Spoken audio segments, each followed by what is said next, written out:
like talk to customers and prospects. If it, yeah, right, like learn, like listen in on customer success calls. If there are calls in your organization, right? If you are recording those, and talk to customers. If that's not possible, listen in on customer success calls. Listen in on sales calls, like prospects. That's why people use tools like Gong and.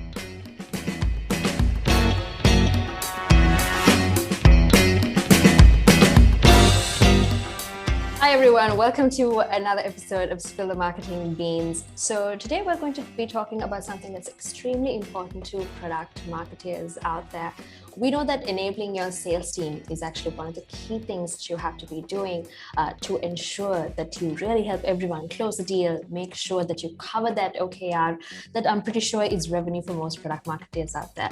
So I am going to be talking today to Gaurav Harode, who is the founder of Enablement. It is a company that focuses very specially on sales enablement. Gaurav, thank you so much for being a part of the show today. Well, thanks for having me, Isha. Glad to be here. Yeah, I'm so glad that you're here as well, because I feel, you might have a lot of the insights that, we product marketers look at, especially when it comes to sales enablement. And for me, what I want to know was, I know, given your very illustrious career, you've been, having VP positions in companies like Oracle and all of that. And then you went on to start Enablement, which focuses on sales enablement. What was the trigger for you to think this right here is, going to be my priority now? How did it all start for you? Yeah, I never started, I value productivity, I value communication. So I have always valued that. I have never been in a sales role, but I have been in sales support roles. So I have been in biz dev, I have been in product management, in sales consulting, and I have been always supporting sales. And I always found that communication was a challenge, whether it was written communication through content, whether it was spoken communication through training. So that was the problem, that when we started Enablement, we didn't start it as a sales enablement platform. We didn't even do kind of a market research. We just said, hey, if I am working in a company and and this has happened to me a lot of times, I would be prepping for a customer meeting next day, and I would create a slide deck. This is a slide, which is wow, this is such a great slide. How do I share so that the life of this slide goes beyond tomorrow's meeting, right? It can be used in other instances. You can scale the content. That's what our sort of motto is, how can you scale content? Because in organizations have amazing brain trust, not just in product marketing. Product marketing happens to be a conduit between different groups, but your product teams, your architects, your engineers, your customer success team. So we just want to create an environment, a platform where if I'm a customer success rep and I put some piece of collateral in there, whether I'm with the organization or not, the collateral will find its, it will scale beyond my time at the organization or beyond that one tactical use case. So that's what the starter was. And then we gravitated towards sales enablement as an industry. Yeah. Okay. So I know that for a lot of companies, and even sort of in my personal experience as well, sometimes, creating alignment with all the other teams is very core to what product marketers have to do, and especially with sales teams as well, right? There's always that mismatch between marketing and sales. Some companies have got it right, they both know what's going to happen, they communicate their goals, but in some companies, it's a little bit disjointed. So how do you think that product marketers can do a better job of creating alignment between sales? I think from an alignment standpoint, there is so much that gets shared, information shared on, and I'm not taking a dig at product marketers or anything, but most of the enablement happens on the product marketer's time. Okay. So you are doing a launch. You are doing a new product release, you are doing a new feature update, you change the messaging, you change positioning, you introduced a new collateral. So you're always doing it on your time, right? I'm not saying that that time is not aligned with sales, but you're doing it at a more macro level, whereas the reps and individual reps timeline may be different, right? They may not care about the launch when you launch the product, right? So you may come in like, oh, like we see so much noise and information about product launches, even on the product marketing alliance, like, hey, what is the launch script? What are the launch templates? And all those things are great. But for you, January 30th is the launch date. The sales rep doesn't care about January 30th date because their context and their timeline and a marketer's context and timeline is different. You cannot align that. So how do you enable sales reps on their time is the biggest challenge, right? So yes, I'm not saying you shouldn't do training, but when you are doing training, you decide when to do the training. You don't and then you go and give the training. The sales reps may be interested in the training, may not be interested in the training. 1 week after the training, half of the things you have told them would be evaporated. So then what is sales reps time? Sales reps time is, I am talking to a prospect and prospect raises an objection, or prospect mentions a competitor. Now it's my time, right? Like, how do you enable me at that time is what will drive alignment.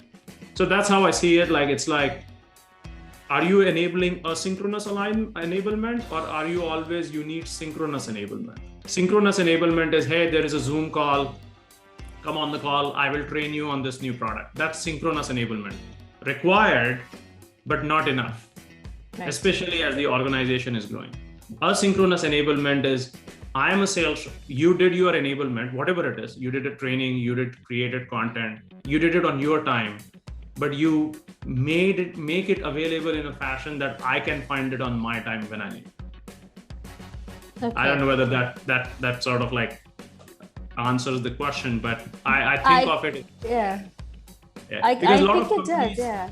Yeah, a lot of companies think that if they are doing, like, I see this all the time, people will say, hey, we have a weekly or bi-weekly sales or bi-monthly sales marketing update, right? You go on a call and that's great. I'm not saying you shouldn't do that, but again, that's on your time scale. My time scale is when my prospect needs that information, when I know that, hey, there is interest, but there is some concern. And I need to build credibility. I need to differentiate from the competitor. I need to educate them more about the implementation cycle. There are all these like different things. Oh, the champion is convinced, but they now brought in the CIO and I need to convince the CIO. All these things are happening out of cycle, out of marketing's timeline. How do I get enabled at that time? Or how do I find the information I share at that time? Like, so that's how I think about enablement when it comes to sales enablement. Yeah. Okay, that's a fair point. I think the whole point is that understanding where the sales team is coming from, rather than saying, exactly, here's my uniform list, consume it. So I think, Gaurav, even something what I also try to do is make sure that I ask them the question, okay, what is it that you require from me? Yeah. But what other questions can I ask from the sales team to ensure that, I provide them the material that is required for them to speak to prospects?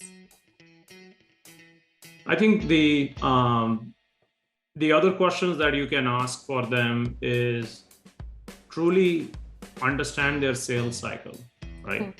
So marketers, and could be product marketers or driven sales leaders, they have a very simplistic view of the sales process, right?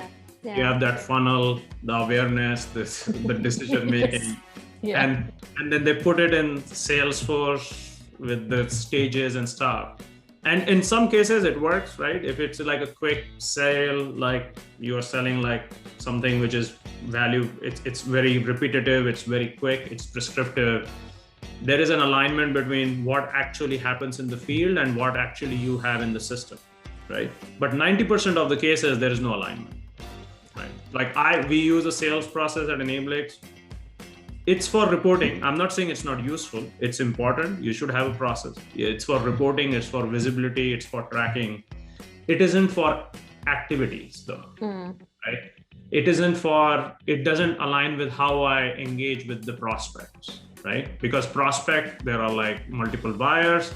One buyer is in the awareness phase, another buyer, the same company, another person is in the next phase or 2 phases down, right? So I think you need to understand more in the terms of, first give them the opportunity to explain how they sell, right? Like, and then identify like events where you can make biggest impact. Like, are there repetitions in those events, right? Like, so, and then enable for that event on their time. That's how I think about like enablement. Yeah. Okay. So I know that, we just spoke about how I shouldn't have like a set list of documents ready-made for the sales team saying, okay, here, go. But what sort of documents have you seen that the sales teams have often found useful? I'm just trying to think of, Sure. What should I have to take? Yeah. And I'm not saying you shouldn't have set list of documents for sales. I would like to, what I'm trying to say is that the sales reps shouldn't rely on you to find that content. Right. So if I have, so if I have like, hey, I have a meeting with a CIO and the competition is Microsoft. Yeah.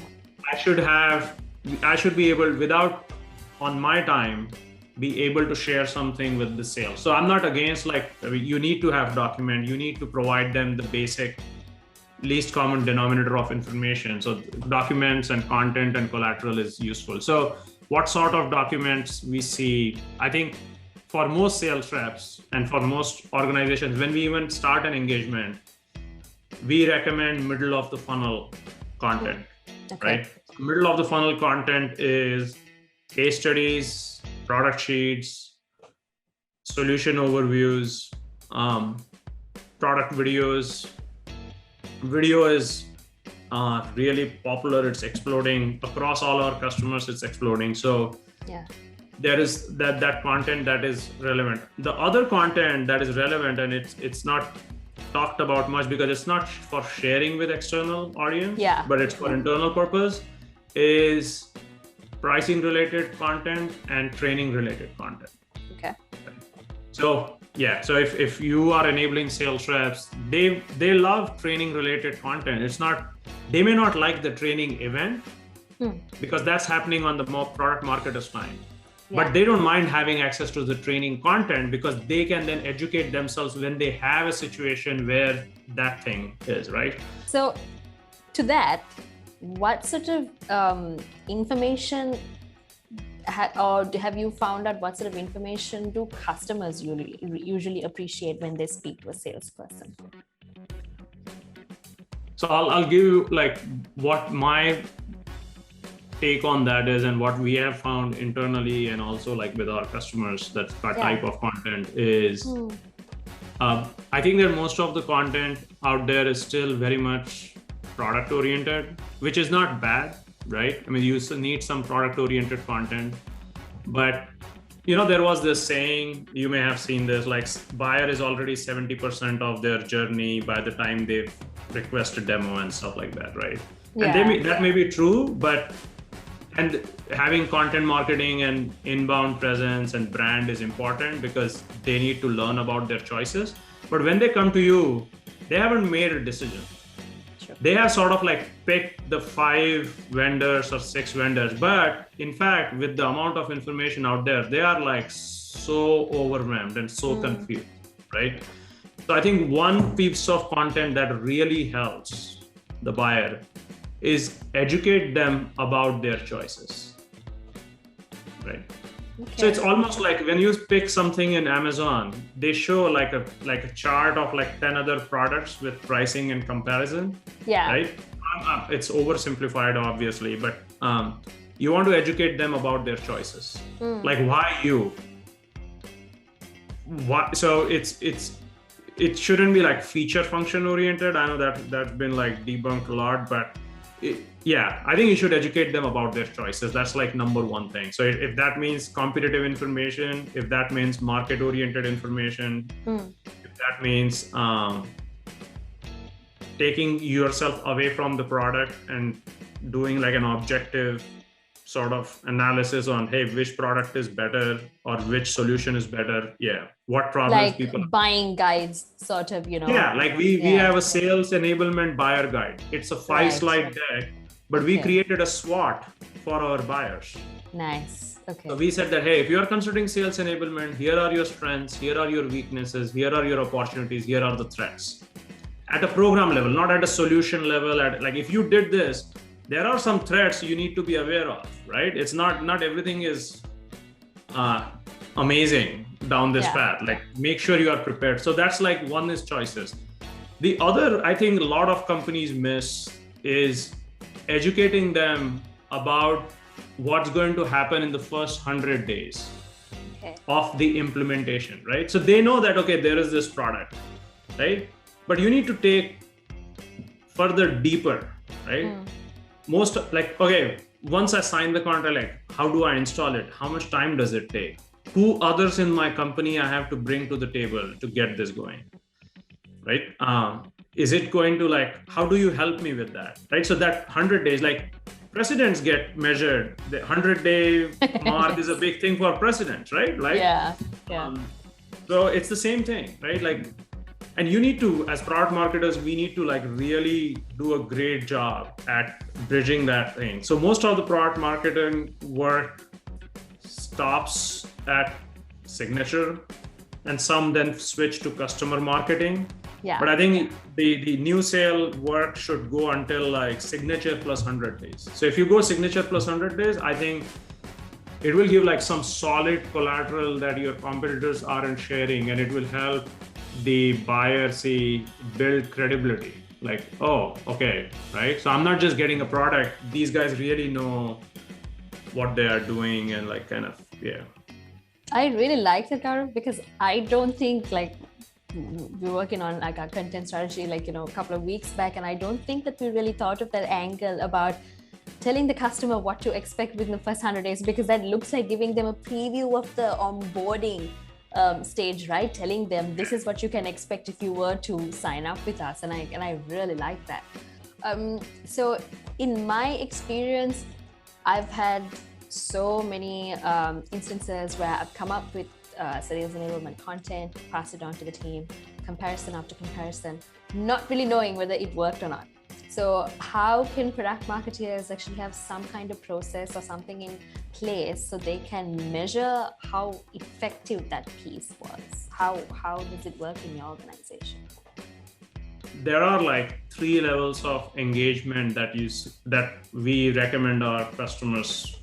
Actually, there are 4, but the 3 primary ones is, okay, are the sales reps even using the system, right? Like, are they even like, have you seen reduction in Slack messages? Right. Have you seen reduction in email requests, right? So is it more asynchronous rather than synchronous? Are people waiting, hey, Ishara, where can I find the document? Is it going from there to, hey, Ishara, where can I find the document? I've searched on Enablement, didn't find it, and then, right? So are they going that as the first stop, or Ishara is still the first sort of like, hey, knock on the door for content? That's number 1, right? So number 2 is, what are sales reps sharing?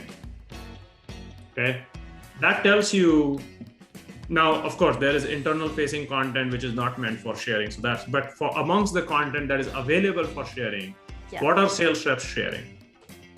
Right. So that gives you a very good sense of because I feel that the sales reps know the most about the buyer. Right. You can do personas. We also do personas and ICPs and all those things. And those are like broad brush areas for helping segmentation. But once I engage with a buyer, I know where they fit. I know things that marketing doesn't know. Like I know details which will resonate with them, which wouldn't. So what I'm sharing is very important for product marketing to track. And then the third thing is, depending on what I'm sharing, how much of it is being engaged by the customer.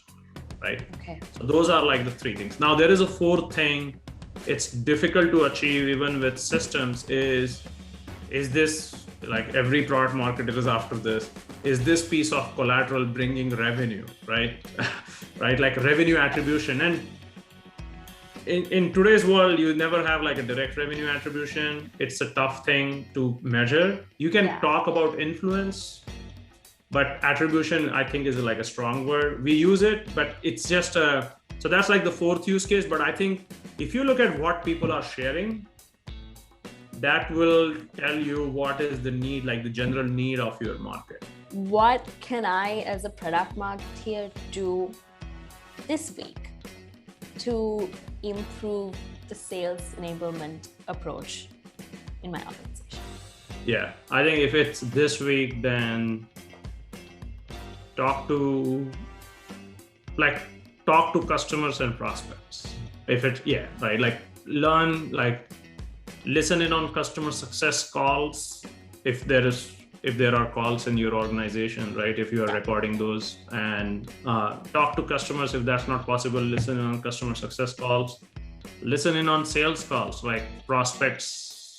That's why people use tools like Gong and Chorus and stuff. And you can even like, it could be like, we don't use Gong, we don't have the budget to spend on this thing, but when we record, a customer requests us to record a demo recording, we also share it internally to educate our team, saying, look, this is how. So that is like so much, both sides, like the customer success side is important because it tells you your North Star of the organization, right? It helps you frame within your North Star. Like if you want to be this, the customer success call tells you, are you trending in that direction, or are you like taking detours which could be harmful in the long term?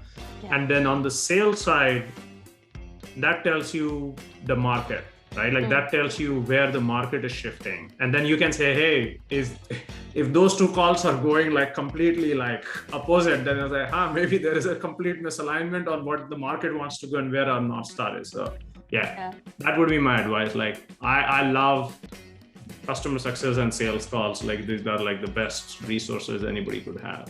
Yeah, exactly. I think that's the best way for you to figure out your strategy and everything, because that's right exactly where the pain point is. Thanks a lot, Gaurav, for taking the time today. Thank you so much for your candid responses. And sales enablement is actually a topic that I've been wanting to get to. I thought, do I do a video of my own? But I thought, no, let's get an expert and actually ask the questions and figure it out. So thank you for taking the time today. Teach everyone something about sales. Oh, thank you. Thanks for the opportunity.